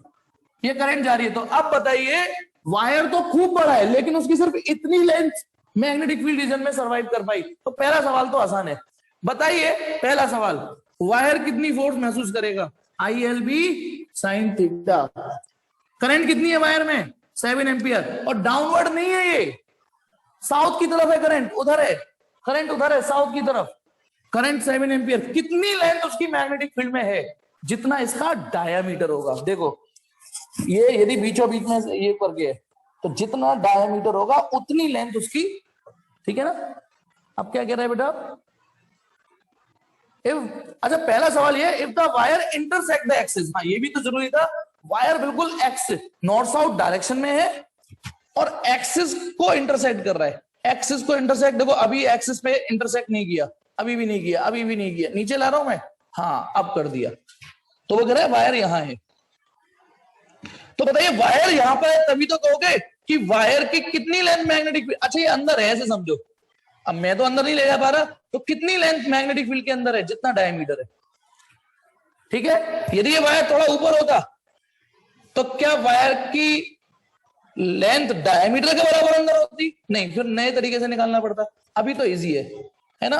तो बताइए लेंथ की जगह क्या रख दूं, लेंथ की जगह क्या रख दूं, लेंथ की जगह क्या रख दूं, एक मिनट में पढ़ लूं, रेडियस कितनी रखी थी, कहां गया, 10 सेंटीमीटर, इसकी जो ये रेडियस है ये वो 10 सेंटीमीटर दे रखी है, तो बताना यहां रखूंगा, जल्दी बोलो 20 सेंटीमीटर, 20 के नीचे 100 मार दिया and two and, magnetic field 1.5 sine, बताइए इस थीटा में कितना एंगल लेना होता है, किस किस के बीच में, IL क्रॉस B, इसकी वेक्टर फॉर्म याद है ना, IL क्रॉस B, बताइए I किधर की ओर है, नीचे की ओर नहीं है करंट, करंट उधर है ना, और मैग्नेटिक फील्ड इधर है, तो कितना एंगल हुआ 90, करंट तो है साउथ की ओर, मैग्नेटिक फील्ड है वेस्ट की ओर, साइन 90, तो सॉल्व कर लीजिए बेटा इसको, यदि सॉल्व हो रहा हो तो प्लीज बेटा मदद कर दो मेरी, 20 पंजे 100, 5 तिया 15.3, 7 तिया 21, 2.1 न्यूटन। अब उंगलियों का इस्तेमाल करिए, उंगलियों का इस्तेमाल करके देखते हैं किधर आ रही है, बताइए ये करंट की ओर, ये मैग्नेटिक फील्ड की ओर, तो बताइए ये वाली उंगली रखूंगा मैं साउथ की ओर, साउथ इधर है बेटा, मैंने कहा ना थोड़ी सी मुझे फ्रीडम दीजिए, मुझे ऐसे बनाना पड़ गया, लेकिन करंट नीचे नहीं है साउथ की ओर है, उधर करंट, मैग्नेटिक फील्ड इधर है, इधर है, देखो अब ये वाली उंगली देखो आपकी ओर, साउथ की ओर, जो करंट की ओर होनी चाहिए वो साउथ की ओर है, जो मैग्नेटिक फील्ड की होनी चाहिए वो मैग्नेटिक फील्ड की ओर है, अंगूठा नीचे आ रहा है। अब इसमें पता है इस फिगर में दिक्कत क्या हो गई, बताओ क्या दिक्कत हो गई, अब डाउनवर्ड कैसे दिखाओगे, हो गई ना, इसीलिए इस फिगर को मैं कम प्रीफर करता हूं, लेकिन फिर भी अब आपने डाउनवर्ड तो घेर दिया ना, यदि मैं वो फिगर बनाता तो उसमें भी आगे जाके एक सवाल में दिक्कत आ जाती, जैसे ये फिगर बनाता हूं, ये रहा फिगर, ये रहा वेस्ट, ये रहा ईस्ट, ये रहा नॉर्थ, ये रहा साउथ, इसमें एडवांटेज ये कि करंट आपने यूं दिखा दी, एटलीस्ट फोर्स डाउनवर्ड ऐसे दिखा दोगे कि नहीं दिखा दोगे, इस बार केवल लिख के काम चला दो कि डाउनवर्ड होगी, जल्दी से पहले इतना स्क्रीनशॉट मारिए, जल्दी से स्क्रीनशॉट मारिए, फिर नेक्स्ट क्वेश्चन, बेटा जिन पे उंगली करनी नहीं आई वो यहां फील करके देखो उंगली, ये मैग्नेटिक फील्ड की डायरेक्शन है, ये करंट की डायरेक्शन है, यहां उंगली करो, देखो करंट बाहर उधर, ठीक है, मैग्नेटिक फील्ड इधर, अंगूठा नीचे। चलिए second question, the wire is turn, the wire is turn from north south to north east, south west आएगा बेटा ये, मतलब अब मैं बताया तो थोड़ा सा उसमें टाइपिंग एरर है, टाइपिंग एरर क्या है, अब दूसरा देखिए क्वेश्चन, मैं इसको मिटा दूं, इसको मिटा दूं, अब दूसरा क्वेश्चन क्या है, मैं दोनों फिगर लेके चल रहा हूं जिससे समझ में आ जाए। वायर को ऐसे ना करके ऐसे टर्न कर दिया है,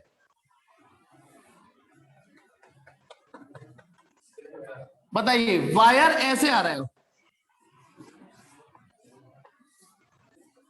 अब वायर ऐसे आ रहा है, प्लीज समझिएगा, तिरछा होके आ रहा है, और यहां मैं बनाऊंगा तो यहां ऐसे बना दीजिए। देखो नॉर्थ ईस्ट के बीच में ये रहा नॉर्थ ईस्ट, साउथ वेस्ट ये वायर ऐसे आ रहा है। भाई मैंने दोनों तरीके की जुगाड़ बना रखी है, तो पता है क्या अंतर हो गया, मैग्नेटिक फील्ड उसी जगह है, करंट वही है, लेकिन पता है एक चीज अंतर हो गई, अब वायर की ज्यादा लेंथ मैग्नेटिक फील्ड में एंटर हो चुकी है। वायर एंगल तो चेंज हुआ ही हुआ माधव, एंगल तो चेंज हुआ ही हुआ कि ये एंगल 45 हो गया, क्योंकि ये नॉर्थ ईस्ट एग्जैक्टली बीचों बीच होती है, साउथ वेस्ट बिल्कुल बीचों बीच होती है, तो एंगल तो 45 हुआ ही हुआ। लेकिन सब लोग सोचिए यहां पर ये अंदर घुसेगा नहीं, ठीक है अंदर, लेकिन फिर भी सोचिए यदि ये बीचों बीच की बजाय थोड़ा सपोज करो है ना, तो हो ये अरे नहीं हो रहा, कोई नहीं, फील करिए, यदि ये वायर खूब बड़ा है, वायर यदि थोड़ा तिरछा कर दिया जाए तो यहां फील करिए, अब उसकी इतनी लेंथ मैग्नेटिक फील्ड में एंटर कर चुकी है, पहले इतनी ही लेंथ एंटर कर रही थी। अरे वायर की पहले सिर्फ इतनी लेंथ एंटर कर रही थी, इतनी, अब इतनी लेंथ एक्टिवेट हो गई कि नहीं होगी मैग्नेटिक फील्ड में? समझ में आ रहा है नहीं आ रहा बोलो? ये चीज समझ में आई? तो जब मैं बी क्वेश्चन कराऊंगा फोर्स का फॉर्मूला तो वही लगेगा, ILB sin थीटा, और वो अभी भी डाउनवर्ड ही आएगी क्योंकि करंट का फ्लो अभी भी। चलिए अब करंट कितनी है, अब ये L कैसे निकले बेटा, अब आपको ये L निकालना है, ये पूरा L। तो एक काम करो, माना अच्छा ये तो तुम्हें पता ही है, ये 45 है, ये 45 है, ये 10 सेंटीमीटर है, तो क्या हम ये x नहीं निकाल सकते? ठीक है ये x निकाल सकते हैं, रिज्वाइन कर लेते हैं बेटा, बस ये लास्ट क्वेश्चन है बेटा। तो अब हुआ क्या कि वायर को घुमाने से एंगल तो चेंज हुआ ही हुआ है ना बेटा। तौशिफ तुझे ये लग रहा है दोनों में एंगल सेम है, यही तो गड़बड़ है। थोड़ा मैंने आपसे एक रिक्वेस्ट की थी कि आपको भी अपनी, ये पूरा एंगल ये एक्सिस थी बेटा, यही तो सोचना है, ये एक्सिस थी, ये एंगल 90 था, ये एंगल, पर ये जो एंगल है ये सेम कैसे हो जाएगा बेटा? ये एंगल 90 था ईस्ट और नॉर्थ के बीच में, लेकिन अब वायर को नॉर्थ ईस्ट साउथ वेस्ट में ले आए हैं ना, तो ये एंगल, और करंट यूं जा रही है ऐसे, अब ऐसे हट गई करंट, अब करंट ये तो 90 डिग्री हो गया, करंट यूं जा रही है। अब आ जाइए बताओ करंट कितनी जा रही है, अब नए सिनारियो में करंट जा रही है 7 एम्पियर। आप ऐसे समझो ऐसे समझो, अब आप देख लीजिए कैसे समझोगे।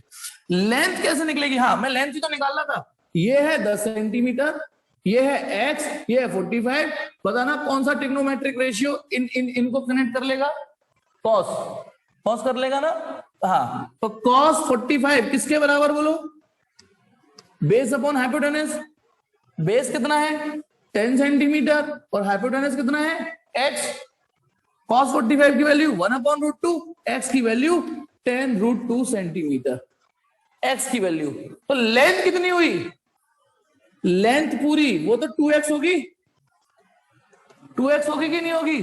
तो ये हो गई 20√2 सेंटीमीटर। तो बताइए आई की जगह वही करंट, लेंथ की जगह 20√2 सेंटीमीटर के लिए 100 कर दिया, और मैग्नेटिक फील्ड 1.5 साइन। अब बताइए करंट और मैग्नेटिक फील्ड के बीच का एंगल वो भी 45 है। तो हुआ क्या, साइन 45 की वैल्यू भी 1/√2, 1/√2 कट जाएगा √2, आंसर फिर से वही आ रहा है 2.1 न्यूटन डाउनवर्ड कोइंसिडेंटली। नोट करिए इसको विद फिगर, मतलब स्क्रीनशॉट लीजिए, समझिए। एक्चुअली लेंथ का रेशियो बढ़ गया, लेकिन साइन की वैल्यू जो पहले क्वेश्चन में 90 थी वो कम हो गई।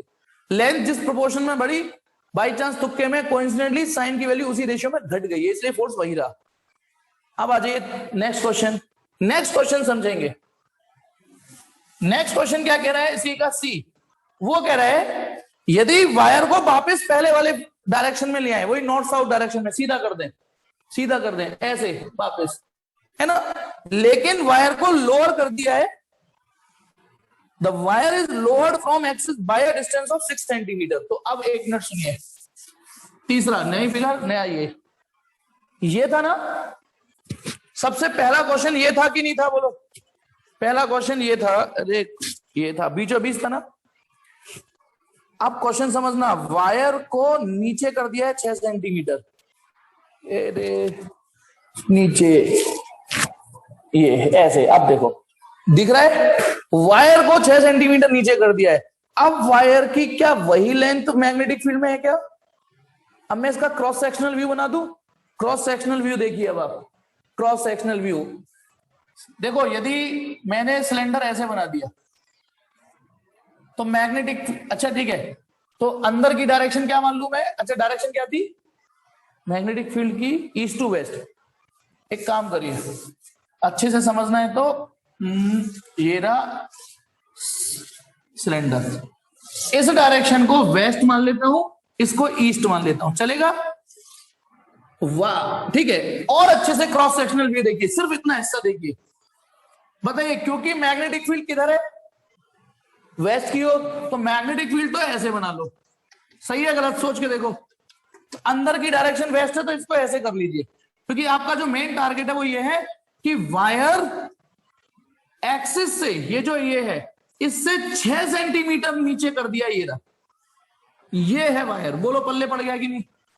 और सुनिए, यदि ये ईस्ट है तो पीछे वाली वेस्ट हो गई, ये वाली साउथ होगी, ये वाली नॉर्थ होगी, मतलब इधर वाली जो डायरेक्शन होगी वो क्या निकली थी, नॉर्थ, और इधर वाली साउथ होगी, अब इस फिगर के हिसाब से, क्योंकि करंट किधर है, करंट है इन द बिगिनिंग से ही, अब वे कह रहे हैं north to south direction, current north से साउथ की ओर है, करंट इधर है, तो बताइए सबको पता है फॉर्मूला, इसमें करंट है 7 एम्पियर, इसमें फोर्स लगेगी ILB sin थीटा,